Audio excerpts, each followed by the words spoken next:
انا عايز حق ابني، انا عايز حق ابني، انا عايز حق ابني، عايز حق ابني. حسبي الله ونعم الوكيل، حسبي الله ونعم الوكيل، حسبي الله ونعم الوكيل فيهم، حسبي الله ونعم الوكيل فيهم. انا عايز حق ابني، ابني قتلوني، عمل فيهم ايه؟ ابني اللي بيتعشى معايا وطالع يطلع ما يجيش ليه؟ ليه؟ ليه يا جماعة ليه؟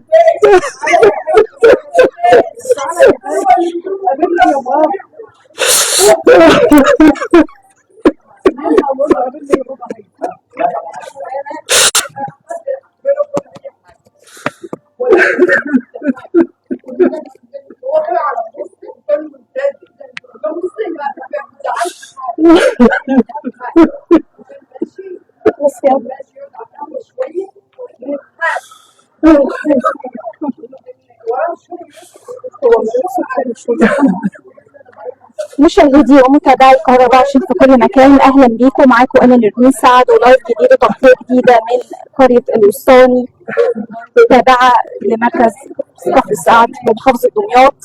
شهدت محافظة دمياط منذ فترة قليلة التخلص من شاب يدعى هيثم وجيه 40 سنة. للأسف تم التخلص منه بطريقة وحشية وإلقائه في المصرف، وفي طبعا أقاويل وحكايات. احنا معانا دلوقتي بنت عمته هتحكي لنا التفاصيل، لان في اقاويل وحكايات كتير قوي حول الواقع.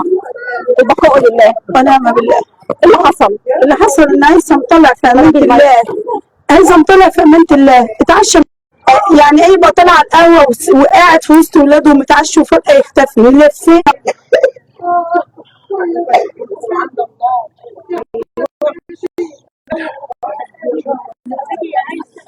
هيثم خرج وبعد كده ما عدناش عرفنا عنه اي حاجه. كل الوقت اللي احنا نعرفه ان احنا عمالين ننزل صور على الاماكن اللي مفقودين، لعل وعسى يكون في مكان واحنا عاوزين نوصله. فجاه جالنا تليفون ان هيثم مقبوض عليه في القاهره، ومن القاهره راح نيابه العجمي في اسكندريه. طلعنا ده كان حقيقي بالفعل؟ ده ما كانش اي حاجه، ده هم بيتوهونا. اللي قتلوه دول كل يوم يرنوا عليا يسالوا انتوا عملتوا ايه، انتوا وصلتوا لفين، وانا احنا مفكرينه الناس من اللي حبايبه اللي بيسالوا عليه. ده كان تخطيط من الجانب، كان تخطيط. قال لك هو في التحقيق بيقول لك انا بقالي شهر بخطط هقتله ازاي. عارف يعني ايه لما يتصل عليه يقول له انا عايز علاج ويروح يوديه ويقتله؟ كانوا اصحاب او كانوا اصحاب، كان بينهم اصحاب بيروحوا لبعض وبيجوا اصحاب على القهوه. اتصل عليه وقال له انا تعبان هات لي تركيبه، راح له خد العلاج وراح له يقتلوا على عند باب على المعديه اللي داخله قدام البيت بتاعه، ياخد 13 طعنه. هو استدرجه وقال له محتاج منك حاجه؟ محتاج علاج. راح جاب العلاج من الصيدليه، جاب العلاج من الصيدليه وخده وداه. هو بيتهم في مكان مقطوع، يلاقي ابنه يقف في العتمه يستناه يخبطه بسكينه في رقبته، والتاني جنبه في جنبه السكين يطلعها ويديله 13 طعنه في صدره ورقبته، وبعد كده يحلقه في رقبته بندوره او في رجليه بندوره، صبح 200 كيلو حجاره ويرموه في قلب الميه. يرموه في الميه ليه؟ لا عمل فيهم ايه؟ هو هيثم عمل ايه علشان اللي اتعمل؟ هيثم مفيش على سمعته غباره. عارفه يعني ايه؟ اسالي اي حد هنا حواليك، هيثم ده حد كويس جدا. وبعدين ايه اللي حصل بعد كده؟ وبعد كده لما انا سجلت المكالمات رحنا المباحث بتاعتنا عملت تحريات على الارقام، طلعت ارقامهم واتقبض عليهم. بعد ما اتقبض عليهم اعترفوا ان هم قتلوا وجابوا السكاكين اللي قاتلينه بيها، محبوسين هو والوقت الزوج والابن ومراته. كان في اقاويل كتير بتقول ان الراجل التاني ده او القاتل ده كان يعني طليقته متجوزه عرفي. مفيش اي ما يثبت ان هو متجوزها عرفي، مفيش ما يثبت. هو فين؟ احنا ما لقيناش حاجه. فين اللي معاه يثبت ان هي كانت مرات؟ يعني هي قالت في التحقيقات في تحقيقات موجوده، بس ايه هي بتقول، بس مفيش اي ورق يثبت ان هو متجوزها عرفي. يعني وبعدين حتى لو هو متجوزها عرفي تموته، تقتله ليه؟ عمل فيها ايه؟ ده وقف معاها اتجوزت بنتها ما سابهاش ثانيه واحده، ما سابهاش ولا ساب. وبقى كان بدل اللي صرفه كانت هي عمل البنت مع بنت عروسه. ليه تعمل فيه كده؟ حسبي الله ونعم الوكيل فيهم.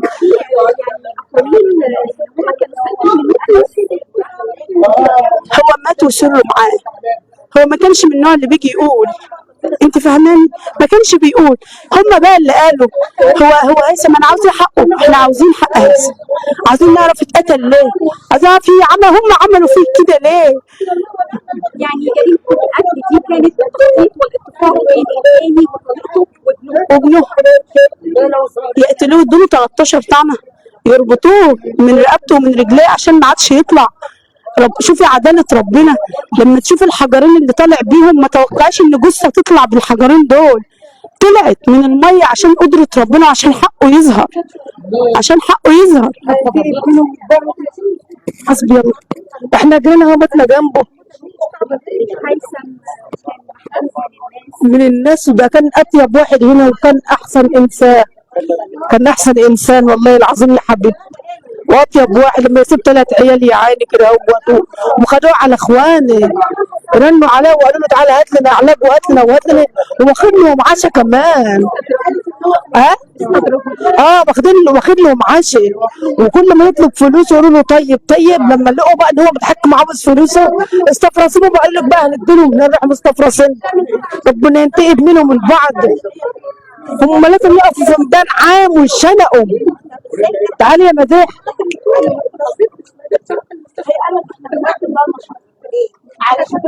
خدي يا مديح. احنا هم جيران يا حبيبي. والله جرنا وجر الشارع كله.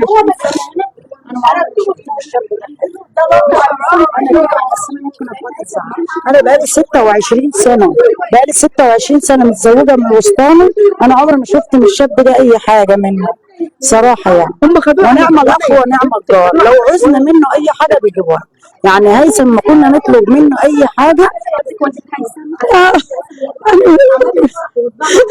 عايزه حق ابني، عايزه حق ابني يا ناس، انا عايزه حق ابني يا ناس، عايزه حق هيثم. انا خلاص انا بموت، ان ما كانش هيجيب حق ابني انا خلاص اتدمرنا، انا اتدمرت. لان هو اللي لنا، هو اللي بيرنا ومربي. عنده 3 اطفال، عنده 3. الصغير 2 ونص، الصغير عنده 2 ونص، طفل عنده 2 ونص. يتموت يتموت. هو كان متجوز اتفق على قتل عرف. فين عقد العرف؟ فين هو؟ فين؟ ما تقولي متجوز ازاي؟ يتجوزها ازاي؟ يتجوزها ازاي؟ يتجوزها ازاي؟ ده مرة معاها 4 عيال وجوزها، يتجوزها ازاي؟ يعني هي مطلقة ولا ما اعرفش والله يا بنتي، مطلقة ولا عايشة ولا كده، والله ما اعرف عنها حاجة. والله انا ما شفتها الا في الفيلم بتاع التليفون، في التليفون. ما اعرفش الا شفت صورتها في التليفون ومقبوض عليها. ما شفتش الا صورتها في التليفون. اختفيت. وانا يتعشى مع اولاده في امان الله وطلع. جاب العشاء من الخزان من المحل اللي صبنا ده، حط لنا العشاء وتعشاني ومش قالها شويه على القهوه يما وجاء. 3 دقايق وجاء. ما ردش، ما عادش جاني ولا شفته، ما عادش جاني ولا شفته. التليفون اتقفل ونرن ما فيش تليفون، ونستنى يجي ما فيش نزل. بدأنا نسأل ونجري، الدار بقى بتتملى وتتفرج علينا، والشارع دي بقى ملان قوادم وندور. هو مرمي في الميه من ليله ما طلع ميت، والاكل اللي واكله في معدته لسه حرام عليه، حرام عليه. حسبي الله ونعم الوكيل، حسبي الله ونعم الوكيل فيه. يا رب يشفع لعيالهم، يا رب يشفع لعيالهم. انا خلاص هموت. انا عايزه القضاء العادل يجيب لي حق ابني، يجيب لي القصاص العاجل. ما عادش تواطئ اكتر من كده، ما عادش تواطئ اكتر من كده. هم معترفين بالجريمه، ممثلين الجريمه. لا مستنيين ايه؟ عايزين ايه تاني؟ انا بشكر رئيس المباحث اللي قبض عليهم مسافه مبلغ. يوم ما بلغنا كان يوم كان مقبوض عليه. انا بشكره وبشكر وكيل النيابه اللي عمل التسهيلات لابنه وطلع الدفن في يومها على طول. انا ما بنكرش حاجه من دي، ما بنكرش حاجات من دي، انما هم يتعدموا. انا عايزه الاعدام له ال3، عايزه الاعدام ل3 اللي دبروا الموضوع، يتعدموا ال3.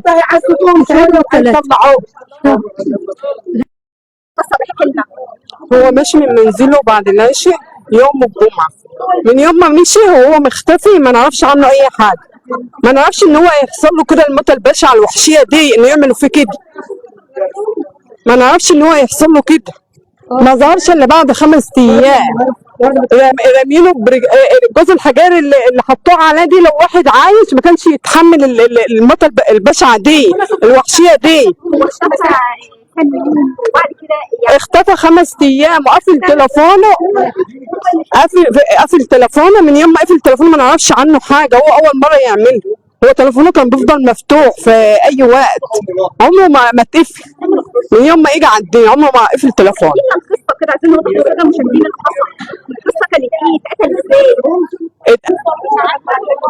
حضرتك هو ماشي رايح يقعد على القهوه شويه زي كل ليله، وبعدين بقى هو ما يعرفش بقى اللي هيعملوا فيه كده. مشى جاله تليفون، جاله مكالمة تليفون، وهو كان هيجي كان كده مروح. مكالمة تليفون، أخد مناديل ومشى، راح مشى على رجليه. هو طبيعي بقى مترصدين له في نص الطريق. اخدوه في توك توك. القاتل ده اخده في توك توك لما البيت وابنه كانوا واقف له مترصد له فين جنب البيت في مكان ضلم. هو اللي واخده في التوك توك. قتلوا في رقبته في المقتل، سقط على الارض. قاموا ضاربينه بقى في صدره 13 طعنه، ولفوه في كيس بلاستيك على رقبته، ورجعوا يحطوا له بنوره. الجزء الحجار دي ما حدش يتحمله، ده اتخلصوا منه كذا تهمه عملوه له. هو كان عامل فيهم ده لو حتى اتفضلي. يعني هو هيثم والجاني كانوا صحاب على خير، بالهم وبين بعض خير. صحاب بالهم قد ايه؟ يعني صحاب من سنين طويله؟ لا مش من سنين طويله ولا حاجه، بالهم فتره، مش من سنين طويله ولا حاجه. وعطوا له فلوس عشان يستر بنت، وعامل معاهم كل خير بينه وبين الناس دي، وكان بيطف عليهم، كان متعاطف معاهم مع اولاده، ما كانش بقى اللي بينه كل خير. ليه يعملوا فيه كده ويأذوه كده بالطريقه، يموتوه الموتة البشعه دي ليه؟